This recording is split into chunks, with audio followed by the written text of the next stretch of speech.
ತ್ರೈಲೋಕ್ಯ ಸಂಪದಾಲೇಖ್ಯ ಸಮೋಲ್ಲೇಖನ ಬಿತ್ತೆ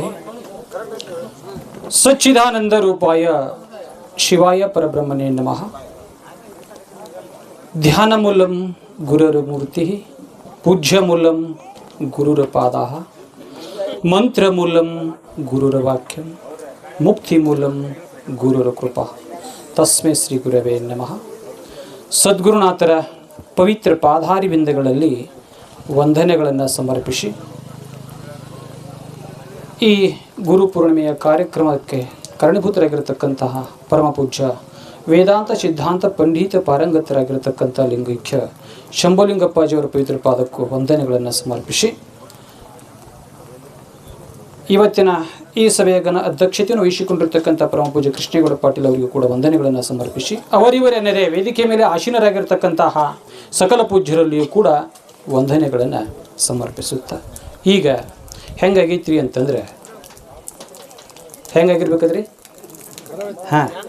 ಹೆಂಗೆ ಬೇಕು ಹಂಗೆ ಆಗೈತಿ ಆಗಿಲ್ಲತ್ರಿ ಹೇಗಿಲ್ಲ ಇರಲಿ ಆದರೂ ಕೂಡ ಹಿಂಗೆ ಆದಾಗ ಅಪ್ಪಗಳದ್ದು ಮಾತು ಹೇಳ್ತಿದ್ರು. ಆತು ಒಬ್ಬರ ಅಪ್ಪಗಳು ಅಷ್ಟೇ ಉಳ್ದಾರ, ಇನ್ನು ಆತೀನಿ ಹೆಂಗೆ ಆಗೈತಿ ನಮ್ಮ ಕಾರ್ಯಕ್ರಮ ಅಂತೇಳಿ ಅನಿಸಿಕೆ ಒಂದು ಕಡೆ ಹೋದಾಗ ಕೇಳಿದ್ರಿ ಅಂತ. ಏನಾಯ್ತು ನಿಮ್ಮ ಅನಿಸಿಕೆಗಳನ್ನು ಹೇಳ್ರಿ ಅಂತಾರೆ. ಗೋಪಾಲ್ ಅಂತ ಒಬ್ಬ ಎದ್ದು ಬಂದತ್ ಮ್ಯಾಗ ಹುಡುಗ, ಹೆಂಗಾಗೈತಿ ಹೇಳ್ರಿಪ್ಪ. ಏನಿಲ್ರಿಪ್ಪ ನಿಮ್ಮ ಕೈಯನ್ನು ಮೈಕ್ ಕಸ್ಕೊಂಡು ಓಡಂಗಾಗೈತಿ ನನಗಂತ. ಇರಲಿ ಟೈಮ್ ಭಾಳ ಆಗೈತಿ, ಇರಲಿ. ಆದರೂ ಕೂಡ ಈಗ ಗುರು ಸ್ಮರಣೆ, ಗುರುಗಳು ನಮಗೆ ಎಲ್ಲಿಂದ ಪರಿಚಯ ಆಗ್ತಾ ಇದ್ದಾರೆ? ಗುರುಗಳು ನಮಗೆ ಎಲ್ಲಿಂದ ಮೊಟ್ಟ ಮೊದಲಿಗೆ ಪರಿಚಯ ಆಗ್ತಾ ಇದ್ದಾರೆ ಗೊತ್ತದ್ರಿ? ಜ್ಞಾನೋದಯ. ಹಾಂ, ಮೊದಲ ಗುರುಗಳನ್ನು ಇವರ ಅಂತೇಳಿ ಹೇಳಿಕೊಡ್ತಕ್ಕಂಥ ಮೊದಲು ಹೇಳ್ಯಾರೀಗ ಜನನಿ ತಾಯಿ ಮೊದಲ ಗುರು ಅಂತೀರಿ. ನಮ್ಮ ಸನಾತನ ಧರ್ಮದ ಪದ್ಧತಿ ಪ್ರಕಾರವಾಗಿ ನಮ್ಮ ಸಾಂಪ್ರದಾಯದ ಪದ್ಧತಿಗೆ ಅನುಸರಿಸಾದರೂ ಕೂಡ ಗುರುಗಳಾಗಿರ್ತಕ್ಕಂಥವ್ರು ಎಲ್ಲಿಂದ ಅಂತಂದರೆ ಇನ್ನು ಈ ಭೂಮಿಗೆ ಬರುವಕ್ಕಿಂತ ಮುಂಚೆ, ಹೌದಲ್ರಿ? ಈ ಭೂಮಿಗೆ ಬರುವಕ್ಕಿಂತ ಮುಂಚೆ ಅಂತಂದರೆ ತಾಯಿ ಗರ್ಭದಲ್ಲಿದ್ದಾಗನೇ ಗುರುಗಳು ಏನು ಮಾಡ್ತಾರ? ಗರ್ಭಕ್ಕೆ ಲಿಂಗ ಧಾರಣ. ಈಗ ಬಿಡ್ರಿ, ಈಗಿಲ್ಲ, ಎಲ್ಲ ದವಾಖಾನ್ಯಾಗ ನಡೆದಾವ, ಗುಳಿಗೆ ಧಾರಣ ನಡೆದಾವ ಈಗ. ಇರಲಿ, ಆದರೆ ನಮ್ಮ ಸಾಂಪ್ರದಾಯ ಪದ್ಧತಿಗಳು ಹಿಂಗಿತ್ತು. ಇಲ್ಲಿಂದ ಪ್ರಾರಂಭವಾಗಿ ಮುಂದೆ ಸಿದ್ಧಾಂತ ಶಿಖಾಮಣಿ ಇಲ್ಲಾದರೂ ಕೂಡ ಶಿಕ್ಷಾಗುರು, ದೀಕ್ಷಾಗುರು, ಮೋಕ್ಷಾಗುರು ಅಂತಾದರೂ ಕೂಡ ಅಲ್ಲಿ ಹೇಳ್ಕೊಂಡು ಬರ್ತಾ ಇದ್ದಾರೆ. ಇರಲಿ, ಆದರೂ ಕೂಡ ಈಗಾಗಲೇ ಪರಮ ಪೂಜ್ಯರಾಗಿರ್ತಕ್ಕಂಥ ರಾಮಯ್ಯಪ್ಪಗಳೊಂದು ಮಾತನ್ನು ಫಸ್ಟಿಗೆ ಮತ್ತೊಂದು ಮಾತನ್ನು ಹೇಳಿದ್ರು ಅವರು, ಶಿಕ್ಷಾಗುರುಗಳನ್ನು. ಗುರುಗಳು ಯಾರಿಗೆ? ಶಿಕ್ಷಣ ದಿನಾಚರಣೆ ಅಂತ ಹೇಳಿ ಈ ಮಾತನ್ನು. ಯಾಕಂದರೆ ಶಿಕ್ಷಾಗುರುಗಳು ಅಕ್ಷರಾಭ್ಯಾಸವನ್ನು ಕೊಡತಕ್ಕಂಥ ಸಮಯದಲ್ಲಿ ಕೆಲವಾರು ಶಿಕ್ಷೆಗಳನ್ನು ಕೊಟ್ಟು ಶಿಕ್ಷಣವನ್ನು ಕಲಿಸಿಕೊಡತಕ್ಕಂಥವರಿಗೆ ಶಿಕ್ಷಾಗುರು ಅಂತ ಹೇಳಿದ್ರು ಕೂಡ ಅಕ್ಷರಾಭ್ಯಾಸಗಳನ್ನು ಮಾಡ್ಕೊಂಡು ಬರ್ತಾಯಿಲ್ಲ, ಅವ್ರಿಗೆ ಹೇಳ್ಕೊಂಡು ಬಂದರು. ಇನ್ನು ದೀಕ್ಷೆಯನ್ನು ಕೊಡತಕ್ಕಂತಹ ಲಿಂಗಧಾರಣವನ್ನು ಮಾಡಿರ್ತಕ್ಕಂಥ 8ನೇ ತಿಂಗಳಿಗೆ ಲಿಂಗಧಾರಣ, 8ನೇ ವರ್ಷಕ್ಕೆ ಲಿಂಗ ದೀಕ್ಷೆಯನ್ನು ಕೊಡತಕ್ಕಂಥವ್ರಿಗೆ ದೀಕ್ಷಾಗುರುಗಳು ಈಗ ದೀಕ್ಷೆಯನ್ನು ಕೊಡುತ್ತಾ ಇದ್ದಾರೆ. ಈಗ ನಮ್ಮ ಸಾಂಪ್ರದಾಯ ಪದ್ಧತಿಗೆ ಅನುಸರಿಸಾದರೂ ಕೂಡ ಇಲ್ಲಿ ಸ್ವಾಮಿಗಳ ಅಂದರೆ ಈ ಆಚಾರ ಅಂತ ಅಲ್ಲಾದರೂ ಕೂಡ ಆ ದೀಕ್ಷೆಯನ್ನು ಕೊಡ್ಕೊಂಡು ಬರ್ತಾ ಇದ್ದಾರೆ. ಇನ್ನು ಸಣ್ಣ ಮಕ್ಕಳಿಗಾದರೂ ಕೂಡ ಮೊದಲಿನ ಪದ್ಧತಿ ಇತ್ತು, ಮಕ್ಕಳಿಗನ್ನ ಕರ್ಕೊಂಡು ಬಂದಲ್ಲಿ 8ನೇ ವರ್ಷಕ್ಕೆ ಮನೆಗುರುಗಳನ್ನು ಕರ್ಕೊಂಡು ಬಂದ ಲಿಂಗ ದೀಕ್ಷೆಯನ್ನು ಕೊಟ್ಟು ಅವನಿಗೆ ಜ್ಞಾನೋಪದೇಶಗಳನ್ನು ಮಾಡಿಕೊಡ್ತಕ್ಕಂಥವ್ರು ಇದ್ರು. ಹಿಂಗೆ ದೀಕ್ಷಾ ಗುರುಗಳು. ಆ ನಂತರದಲ್ಲಿ ಮೋಕ್ಷ ಗುರುಗಳು ಅನ್ನತಕ್ಕಂಥ ಜ್ಞಾನವನ್ನು ಪಡೆದುಕೊಂಡು ತನ್ನ ಸ್ವಸ್ವರೂಪ ಜ್ಞಾನವನ್ನು ಮಾಡಿಕೊಡತಕ್ಕಂಥ ಗುರುಗಳು ಎಂಥವ್ರು ಇರಬೇಕು. ಅದಕ್ಕೆ ಅಲ್ಲಿ ಅದೇ ಮಾತನ್ನು ಸಿದ್ಧಾಂತ ಶಿಖಾಮಣಿಯಲ್ಲಿ ಹೇಳ್ಕೊಂಡು ಒಂದು ಮಾತನ್ನು ಹೇಳ್ಕೊಂಡು ಬರ್ತಾ ಇದ್ದಾರೆ. ಅಂಥ ಗುರುವಿನ ಲಕ್ಷಣಗಳನ್ನು ಹೇಳ್ತಾ ಇದ್ದಾರೆ. ಉಪೈತಿ ಲೋಕವಿಖ್ಯಾತಂ ಲೋಭಮೋಹ ವಿವರ್ಜಿತಂ ಆತ್ಮತತ್ವ ವಿಚಾರಜ್ಞಂ ವಿಮುಕ್ತಂ ವಿಷಯ ಬ್ರಹ್ಮಂ. ಗುರುಗಳು ಮೋಕ್ಷವನ್ನು ಕೊಡತಕ್ಕಂಥ ಗುರುಗಳ ಲಕ್ಷಣ ಹೆಂಗಿರ್ತದೆ ಅಲ್ಲಿ? ಉಪೈತಿ ಲೋಕವಿಖ್ಯಾತನಾಗಿರ್ತಕ್ಕಂಥ ಗುರು ಸಕಲ ಶಾಸ್ತ್ರ ಸಕಲ ವಿದ್ಯಾ ಪಾರಂಗತನಾಗಿರತಕ್ಕಂಥ ಗುರುನಾಥರಿರಬೇಕು, ಸಕಲ ಶಾಸ್ತ್ರ ಪಂಡಿತನಾಗಿರಬೇಕು. ಇದು ಅಲ್ಲದೆ ಲೋಭ ಮೋಹ ವಿವರ್ಜಿತಂ. ಅವರು ಯಾವ ಅಧಿಕಾರಕ್ಕಾಗಲಿ ದುಡ್ಡಿಗಾಗಲಿ ಎದಕ್ಕಾದರೂ ಕೂಡ ಅವರು ಆಶೆಯನ್ನು ಪಡಬಾರದು. ಲೋಭ ಮೋಹ ವಿವರ್ಜಿತಂ.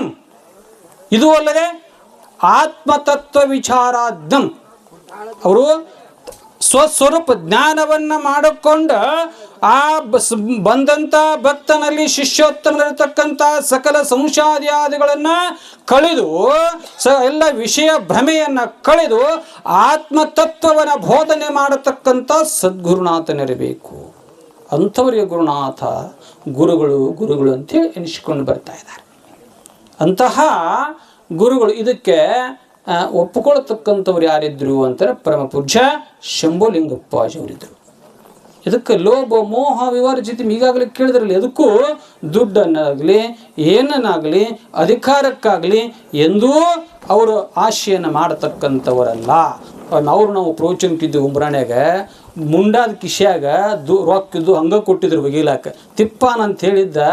ಯಪ್ಪ ಅವನು ಭಾಳ ಪರಮ ಶಿಷ್ಯಮಾಗ ಅಪ್ಪಗಳಿಗೆ ಒಗಿಯಾಗ ಮುಂಡಾ ತುಳಿವಾಗಪ್ಪ ಇವ್ರು ರೊಕ್ಕ ಅದಾವು ತಿಪ್ಪ ನೀನೇ ತೊಗೊಂಬರ್ಬೇಕಾಗಿಲ್ಲ ಯಾಕೆ ತಂದು ಕೊಟ್ಟಿ ಅಂದ್ರೆ ಅವರು ನೋಡ್ರಿ ಇಷ್ಟೇ ಇದಾವ. ಅವು ಅವ್ರಿಗೆ ಜ್ಞಾನ ಒಂದು ಅಭ್ಯಾಸ ಮಾಡ್ತಿದ್ರೆ ಇದು ಅವ್ರಿಗೆ ಜ್ಞಾನ ಇರ್ತಿದ್ದಿಲ್ಲ. ಅಷ್ಟೊಂದು ಪರಿಪಕ್ವವಾಗಿರತಕ್ಕಂಥ ವಿಚಾರಧಾರಿಗಳಾಗಿರ್ತಕ್ಕಂಥ ಶಂಭುಲಿಂಗಪ್ಪಾಜಿದ್ರು. ಯಾಕಂದರೆ ಇಂಥ ಗುರುಗಳಿರಬೇಕು.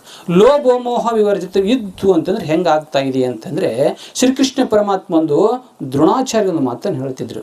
ಏನು ಅಂತಂದರೆ ನೋಡೋ ಗುರುಗಳೇ, ಆ ಕೊನೆಯ ಸಂದರ್ಭದಲ್ಲಿ ಕೃಷ್ಣ ಪರಮಾತ್ಮ ದ್ರೋಣಾಚಾರ್ಯ ಒಂದು ಮಾತು ಹೇಳಿದರು. ದ್ರೋಣಾಚಾರ್ಯರೇ, ಎಷ್ಟು ಪ್ರೇಮ ಲೋಭ ಬಂಧನಕ್ಕೆ ಒಳಗ ಮಾಡುತ್ತದೆ, ಪ್ರೇಮ ಬಂಧನವನ್ನು ಬಿಡಿಸುತ್ತದೆ. ಪ್ರೇಮ ಇರಬೇಕು, ಕರೆ ಲೋಭ ಇರಬಾರದು, ಮೋಹ ಇರಬಾರದು. ಮೋಹ ಬಂಧನಕ್ಕೆ ಒಳಗ ಮಾಡುತ್ತದೆ. ಅಶ್ವತ್ಥಾಮ ಆಗಿರತಕ್ಕಂಥ ನಿನ್ನ ಮಗ ಹೌದು, ಆದ್ರೆ ಏನು ಮಾಡಿರಿ? ಇದೂ ಅಲ್ಲದೆ ಒಂದು ದುಡ್ಡಿನಗೋಸ್ಕರವಾಗಿ ಲೋಭಕ್ಕಾಗಿ ಕೌರವರಿಗೆ ಪಾಂಡವರಿಗೆ ವಿದ್ಯಾಭ್ಯಾಸವನ್ನು ಹೇಳತಕ್ಕಂಥ ಸಂದರ್ಭದಲ್ಲಿ ದುಡ್ಡಿನ ಆಶೆಗಾಗಿ ಕೌರವರಿಗೆ ವಿದ್ಯೆಯನ್ನು ಕಲಿಸಿದ್ರಿ ನೀವು. ಆದರೆ ಗುರುದಕ್ಷಿಣೆ ರೂಪವಾಗಿ ಅರ್ಜುನ ಕೇವಲವಾಗಿ ಪರಮಾತ್ಮನ ಮೇಲೆ ಅಲ್ಲದೆ ಗುರುನಾಥನ ಮೇಲೆ ವಿಶ್ವಾಸ ಶ್ರದ್ಧಾ ಭಕ್ತಿಯನ್ನಿಟ್ಟುಕೊಂಡು ಬಂದಿರತಕ್ಕಂಥ ಅರ್ಜುನನಿಗೆ 3 ಲೋಕದ ಗಂಡ ಅನಿಸಿಕೊಂಡ.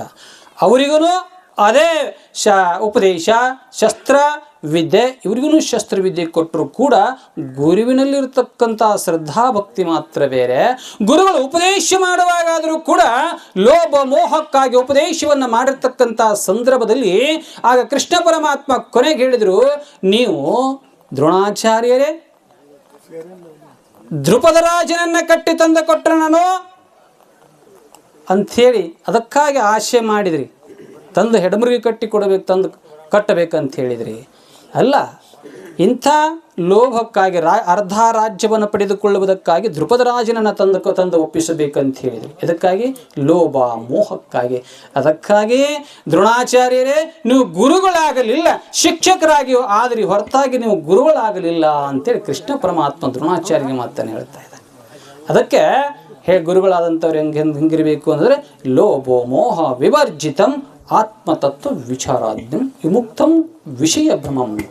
ಅದಕ್ಕಾಗಿ ಬಂಧುಗಳೇ, ಅಂಥ ಗುರುನಾಥರು ಈ ರೀತಿಯಾಗಿ ಯಾರಾದರೂ ಇದ್ದರು ಅಂತಂದರೆ ಅಂಥ ಪರಮ ಪೂಜ್ಯ ಶಂಭುಲಿಂಗಪ್ಪಾಜಿಯವರು ಇದ್ದರು ಅಂತೇಳಿ ತಿಳ್ಕೊಂಡು ನಾವು ಅಂಥ ಹಾಗೆ ಕೊಟ್ಟಂಥ ದಾರಿಯಲ್ಲಿ ನಾವು ನಡ್ಕೊಂಡು ನಮಗಾದರೂ ಕೂಡ ಕೃಷ್ಣೇಗೌಡ ಪಾಟೀಲ್ ಅವರು ಅದೇ ರೀತಿಯಾಗಿ ಆದರೂ ಕೂಡ ಅದೇ ಯಾವುದೋ ಆಶೆ ಇರಲ್ಲ, ನಿಗ್ರಹವಾಗಿ ಆದರೂ ಕೂಡ ಎಲ್ಲಿ ಪ್ರವಚನ ಕೇಳಿದ್ರು ಕೂಡ ಎಲ್ಲೇ ಕರೆದ್ರು ಕೂಡ ಯಾವುದೂ ಆಶೆ ಮೋಹಕ್ಕೆ ಒಳಗಾಗಲಾರದೇ ಅವರು ಅದೇ ರೀತಿಯಾಗಿ ಸೇವೆಯನ್ನು ಮಾಡ್ತಾ ಇದ್ದಾರೆ ಅಂತೇಳಿ ತಿಳ್ಕೊಂಡು ಉಪದೇಶಗಳನ್ನು ಮಾಡ್ತಾ ಇದ್ದಾರೆ ಅಂತೇಳಿ ತಿಳ್ಕೊಂಡು ನಾವು ಅನುವಾದಿಗಳು ಕೂಡ ಅದೇ ರೀತಿ ಗುರುಗಳ ಮಾರ್ಗದಲ್ಲಿ ನಡೆದುಕೊಂಡು ಧನ್ಯರಾಗೋಣ ಅಂತೇಳಿ ನನ್ನೆರಡು ಮಾತುಗಳನ್ನು ಮುಗಿಸ್ತಾ ಇದ್ದೇನೆ. ಧನ್ಯವಾದಗಳು ಬಸವಗಿ ಸ್ವಾಮೀಜಿಯವರಿಗೆ. ಅವರಿಗೆ ಈಗ